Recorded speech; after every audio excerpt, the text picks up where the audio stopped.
विद्यापति नाम का एक भक्त रहता है महादेव का। महादेव को प्रसन्न करने के लिए विद्यापति ने जंगल में जाकर वो तपस्या करते हैं और उनकी तपस्या से प्रसन्न हो जाते हैं महादेव और प्रकट होकर कहते हैं कि उठो उठो, मैं देखो तुम्हारे सामने खड़ा हूँ, तुम्हें क्या चाहिए, तुम हमसे वरदान मांगो, मैं तुम्हें मनचाहा वरदान दूंगा। उठ जाओ मेरे भक्त, उठ जाओ। विद्यापति आंखें खोलते हैं तो देखते हैं कि शंकर भगवान गले में नाग की माला, कानों में कुंडल, हाथों में त्रिशूल, डमरू, जटे में माँ गंगा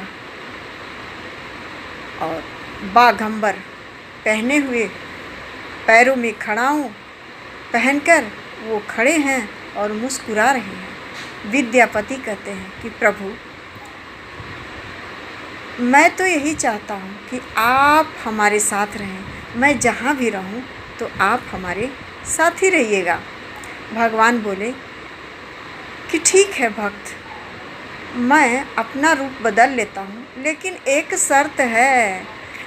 तो विद्यापति ने कहा कि क्या शर्त है, बताइए, मैं आपका शर्त जो है मानूंगा। तो भगवान ने कहा कि देखो, मैं भगवान हूँ, अपना रूप बदल लेता हूँ, बालक बन करके मैं तुम्हारे साथ रहूँगा, तुम्हारे घर में रहूँगा, तो तुम खुश हो ना। लेकिन हाँ, इस राज को राज ही रहने देना, अगर जिस दिन राज को तुम बता दिया तो मैं तुम्हारे घर में नहीं रहूँगा। तो विद्यापति बहुत खुश होते हैं और कहते हैं कि मैं इस राज को राज ही रहने दूँगा। तो चलिए, भगवान कहे कि मैं तो सेवक बनकर ही तुम्हारी सेवा करूँगा, तुम दिन रात तपस्या किए हो, अब मेरी बारी है। तुम्हारे घर परिवार को मैं अपने हाथों से भोजन बनाऊँगा और भोजन उन लोगों को पवाऊँगा। तो एक दिन क्या होता है कि उनकी पत्नी, शिव जी तो बच्चा के रूप में रहते हैं, और तो उनकी पत्नी जो है वो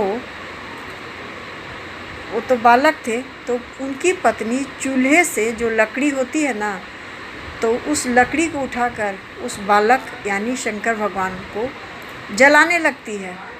वो कहती है कि तुम ये काम बिगाड़ दिया है, आज तुमको